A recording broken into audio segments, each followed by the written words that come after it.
और एक्स्ट्रा काम काज होते कुछ नहीं है मोस्टली लोग, इसी वजह से इबादत भी अगर कुछ कमज़ोरी हो तो सही नहीं कर पाएंगे, सोते रहेंगे और बस रोज़ा खोलने के लिए उठ जाएंगे। लेथार्जिक ना हो बंदा, कोई ऐसी डाइट में कोई एडिशन आप बता दें तो। अच्छा, सबसे पहले तो अगर आपकी ये कैफियत होती है कि आपके लिए नमाज़ पढ़ना भी मुश्किल है तो ये परेशानी की बात है। इसका मतलब ये है कि कहीं ना कहीं कोई चीज़ की कमी है। विटामिन डी का टेस्ट कराएं, रोज़ों से पहले करा लें।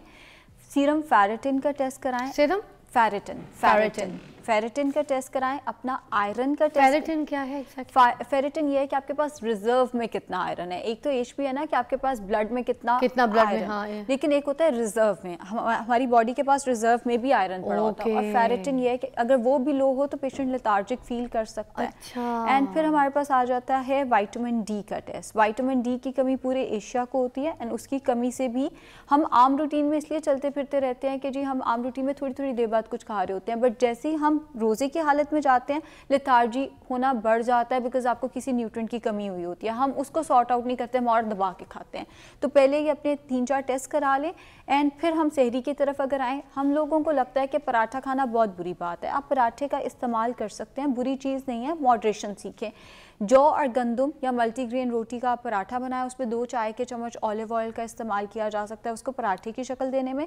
अगर आप पराठा खाएंगे तो ऑलिव ऑयल के साथ उसको सेक के खा सकते हैं। हाँ। देसी घी के साथ खा सकते हैं। देसी घी भी बुरी ऑप्शन नहीं है। मक्खन, 2 चाय के मक्खन के साथ देसी घी या मक्खन का इस्तेमाल किया जा सकता है। उसको भी पराठे के साथ लिया जा सकता है। 2 चाय के चम्मच होना चाहिए। और पराठे का फ़ायदा ये होता है कि ऑयल ज़रा ना हज़म होते हुए टाइम लगाता है। रोटी जो कार्बोहाइड्रेट्स हैं वो ज़रा जल्दी हज़म हो जाते हैं, ऑयल ज़रा फीलिंग ऑफ फुलनेस आपको काफ़ी देर तक दे देता है। उसके साथ आप प्रोटीन लें। अब प्रोटीन हम बहुत कम ले रहे होते हैं रोज़ों में। अंडों का इस्तेमाल कर लिया या कीमे का इस्तेमाल कर लिया या कबाब का इस्तेमाल कर लिया या कोई दाल ले ली।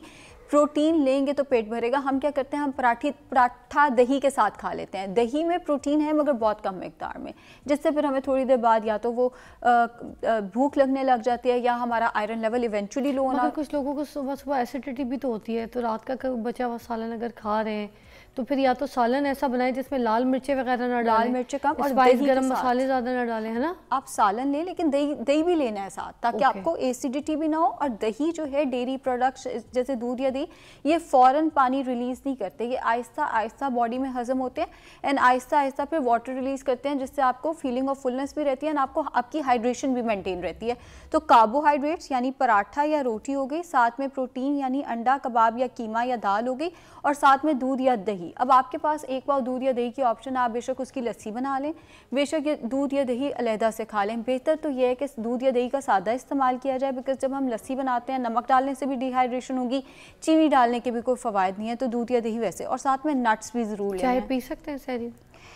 चाय, क्योंकि मैं खुद चाय की आदी हूँ, अगर मैं आपको साइंस की बात बताऊँ तो आपको चाय नहीं पीनी चाहिए। चाय डिहाइड्रेशन करती है, लेकिन मैं खुद एक चाय एडिक्ट हूँ। अगर मैं चाय ना पीऊँ फ़िज़ा, वही बात कि फिर जब आप काम करने लगते हो, जब आप नमाज़ पढ़ने लगते हो, सर में माइग्रेन ही नहीं ख़त्म हो रहा होता। इस केस में आप चाय ज़रूर पी लें। तो अब चाय जैसे डिहाइड्रेट करती है, तो उसको नॉर्मल करने के लिए जो दही भी हम खा रहे हैं, तो क्या उसका निज़ाम ठीक रह सकता है? देखिए, हाइड्रेशन, चाय और दही जाके पेट में फट तो नहीं जाएगी? नहीं, ऐसा नहीं होता। ऐसा नहीं होता। चाय और दही कॉम्बिनेशन कुछ नहीं कहता आपको। लोग दूध और दही इकट्ठा मिक्स करके स्मूदीज़ भी बनाते हैं, तो वो परेशानी की बात नहीं है। आइडियली ये होना चाहिए कि आप अफ्तारी से सहरी के दरमियान में पानी पीते रहें। हाइड्रेशन एक स्टेट होती है, वो ये नहीं कि आपको सहरी की अजान की आवाज़ सुनाई दी, आपने ज़्यादा सारा पानी पी लिया, आप हाइड्रेटेड हो गए। नहीं, अफ्तारी से सहरी तक थोड़ा थोड़ा पानी पिए, ताकि अगर आप चाय का एक कप ले भी लेते हैं तो इतनी डिहाइड्रेशन ना हो कि आपके लिए दिन गुजारना जो है वो मुश्किल हो जाए। वैसे भी चाय का कप उस हद तक डिहाइड्रेशन आपको नहीं दे सकता। चाय आप पिए एंड साथ में नट्स भी ज़रूर लें, हैंडफुल ऑफ मिक्स नट्स सुबह। हाँ, सहरी में ये भी बड़ी फीलिंग ऑफ फुलनेस देंगे, आपका दिन ज़रा अच्छा गुजर जाएगा। अच्छा। अगर आपको सहरी में बताइए कोई चीज़ ऐसी चीज़ जिससे प्यास कम लगे बस? दूध दही, एज आई सेड के दूध दही जो है डेयरी प्रोडक्ट्स, वो फ़ौरन वाटर रिलीज़ नहीं करते, वो आहिस्ता आहिस्ता वाटर। लस्सी फॉर्म में भी? लस्सी फॉर्म में भी। बेहतर ये है कि उनको ओन इट्स ओन लिया जाए, उसकी लस्सी ना बनाई जाए। लेकिन अगर आपको वैसे नहीं पीना, आपको लस्सी ही बना के पीनी है तो कोई हर्ज नहीं। चिया सीड वो अफ्तारी में जाना चाहिए, वो अफ्तारी में लेके शिफ्ट करना है अफ्तारी में। हाँ, ताकि में नहीं रखना। नहीं, ओके। वैसे सहरी में अगर नट्स ना लें, नट्स रख लिया ना, ओमेगा 6 हमने रख लिया वहाँ पे, अगर आपको वहाँ पे ये नट्स वगैरह नहीं, सॉरी हमने ओमेगा 3 रख लिया वहाँ पे, अगर आपको नट्स नहीं लेने तो उसकी जगह आप चिया सीड्स ले सकते हैं। बेहतर ऑप्शन चिया सीड्स या तुख्म मलंगा वगैरह अफ्तारी में है, कि आप अपनी ड्रिंक में ये शामिल करें ताकि वो जो हम खाने पे टूट पड़ते हैं ना, वो वाली आपकी चीज़ ज़रा कम हो जाए। आप अपने मशरूब के अंदर जो भी आपने मशरूब चूज़ किया, मलंगा या ये सब कुछ करके, और इसबगोल भी हम शाम के टाइम पे ले सकते हैं। खाने के फौरन साथ ना लें, ये न्यूट्रिएंट्स की एब्जॉर्प्शन रोकेगा। इसको कोई 8-9 बजे या तरावी से वापस आके उस टाइम के लिए रखें, खाने से पहले नहीं। अफ्तारी से पहले तो हम फिजा ले भी नहीं सकेंगे। नहीं, वैसे मैं कही थी कि जैसे अगर हमने प्रॉपर कोई इफ्तारी के बाद खाना खाना है, मील लेनी है, तो उससे पहले ले सकते हैं। उससे पहले ले थोड़ी फुलनेस भी आ जाए, खाना भी कम खाएं। अगर आपने चिया सीड्स नहीं लिए तो फिर आप इसबगोल जो है वो खाने से पहले बिल्कुल ले लें। 2 चाय के चम्मच इसबगोल पानी में घोल कर, फुल ऑफ फाइबर है तो पेट थोड़ा सा भरा भरा लगेगा, तो खाना ज्यादा फिर मुझे लगता है पेट भर के नहीं खाएंगे। अगर हम खाने से आधा घंटा पहले पी लें, बिल्कुल ठीक है, सही है, कर सकते हैं, definitely. And it's good, daily basis पे लिया जा सकता है इसबगोल भी। हाँ, अगर घुटने का कोई मसला नहीं है तो फिर लिया जा सकता है। कुछ लोगों को घुटने के मसले में नहीं लेना। हाँ, कुछ लोगों को इसबगोल के इस्तेमाल से घुटने की दर्द शुरू हो जाती है, उस केस में इस्तेमाल नहीं करना। बाकी अगर आपको कोई भी मसला, आप इसका इस्तेमाल कर सकते हैं। हाँ, अगर आप कोई दवाई खा रहे हैं, कोई भी दवाई खा रहे हैं, वो इसबगोल के साथ नहीं खानी। वो फिर इसबगोल उसकी एब्जॉर्प्शन को रोकेगा। वो कोई भी मल्टी वाइटामिन है, वो आपकी कोई ब्लड प्रेशर की दवाई है, वो कोई शुगर की दवाई है, वो इसबगोल वाले पानी के साथ आपने नहीं। और जो खजूर है उसका इस्तेमाल कितना किया जा सकता है? खजूरें एक ऐसी चीज़ है, हम उससे बहुत डरते हैं। हमें लगता है खजूरों का इस्तेमाल करेंगे तो पता नहीं हमारा वेट कितना बढ़ जाएगा। वही जो हम उल्टी सीधी चीज़ें खा रहे हैं अफ्तारी के नाम पे, वो छोड़ें। खजूरों का तो इस्तेमाल आप 5 से 6 खजूरें भी खा लेंगे, वो आपको पोटेशियम देंगी, फाइबर देंगी, एनर्जी अच्छी रखेंगी। आपको वही डिजीनेस वगैरह जिसका आप अभी बता रहे थे कि हमसे फोकस ही नहीं किया जा रहा होता, आपको उससे बचा के रखेंगी। अगर आपको कैलोरीज एडजस्ट करनी है तो ये पकौड़े और ये रोल और ये फ्रेंच फ्राइज वगैरह ये कट डाउन करें। खजूरें तो अच्छी चीज़ है। हाँ, अगर कोई डायबिटिक है तो वो 2 से ज़्यादा खजूरें ना लें, मगर 2 खा सकेगा, 2 खा सकते हैं। हाँ, अच्छा, हम रमज़ान के टाइम पे जो है ना, जैसे अगर 1 लीटर की बोतल खर्चा हो रही है खाने पकाने में महीने में राशन में, तो वो फिर 3 या 5 खर्चा हो रही होती है, क्योंकि डिप, ऑयल, डीप फ्राइंग, सारा कुछ जो है ना उसी में इस्तेमाल हो रहा होता है। और फिर एक ऐसा प्रोसेस भी होता है कि घर में भी जो डीप फ्राई चीज़ें चल रही होती हैं, जो तेल बच जाता है उसको ढाक के किसी डब्बे में, प्याले में रख दिया जाता है, नेक्स्ट डे फिर उसी में तला जाता है। फिर उसमें से भी जो बचता है मजीद, फिर उसको, ये प्रोसेस पूरे घरों में भी चलता है, पूरे महीने महीने चला रहे होते हैं लोग।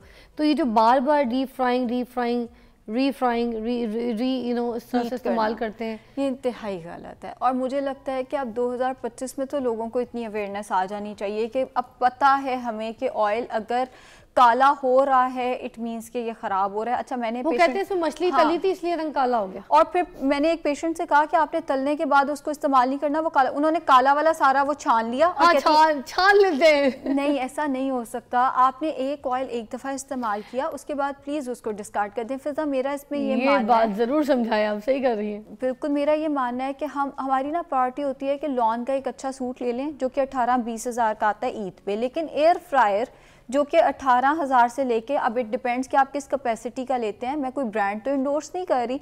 एयर फ्रायर एक अच्छी हेल्थ पे इन्वेस्टमेंट है। पकौड़ा अच्छा बन जाता है। पकौड़ों का मैं आपको और तरीका बताती हूँ। उसमें रोल या समोसे बहुत अच्छे बन जाते हैं। आप पकौड़ों का मैं आपको तरीका बताऊँ, फिजा नॉन स्टिक पैन लें, पालक का पूरा पत्ता बेसन में डिप किया, काटना नहीं है उसको ताकि उस पर बहुत बेसन ना लगे, और उसको नॉन स्टिक पैन में जितने ऑयल में अंडा बनाते हैं स्प्रे करके उतने ऑयल में दोनों तरफ से पका लें।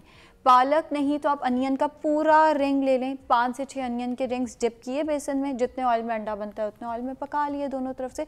क्योंकि एयर फ्राई में ना पकौड़े का जायका वैसे नहीं निकलता जैसे हम पसंद करते हैं पंजाबी लोग। अगर आपको ये भी नहीं पकौड़े लेने तो जुकीनी के, जो जैसे फ्रेंच फ्राइज हम काटते हैं वैसे जुकीनी को काटा, उसको बेसन में डिप करके वो दोनों तरफ से, या बैंगन के पकौड़े बड़े पसंद किए जाते हैं, बस उस पर बेसन ना लगाएं, नॉन स्टिक पैन में थोड़ी सी ऑयल में दोनों तरफ से तल लें। एंड अगर आपने एयर फ्राई करना है तो चिकन के पकौड़े बहुत अच्छी ऑप्शन है। चिकन क्यूब्स लें, उनको बेसन में डिप करके एयर फ्राई कर लें, बड़े मज़े के बनते हैं, क्रिस्पी बनते हैं, स्पाइसेस अपनी मर्जी से डाल लें। एग्जैक्टली। और एक इन्वेस्टमेंट मैं चाहती हूँ कि हम सब करें, वो है एयर फ्राई। किसी भी ब्रांड का आप अपनी कैपेसिटी के हिसाब से लें। हम ईदों पे इतने महंगे महंगे कपड़े खरीदते हैं, हम अपनी हेल्थ पे इन्वेस्ट नहीं करते। अगर आपने एयर फ्राई नहीं खरीदना मुझे एतराज़ नहीं है, लेकिन वो ऑयल आप दोबारा इस्तेमाल नहीं करेंगे। वाह, क्या बात है, थैंक यू सो मच, बहुत बहुत शुक्रिया, बहुत अच्छा गाइड किया। इस रमज़ान हम अपना ख़ास ख्याल रखेंगे, और हमारी सेहत है तो सब कुछ है, क्योंकि सेहत हज़ार नेमत है। ब्रेक के बाद मिलते हैं।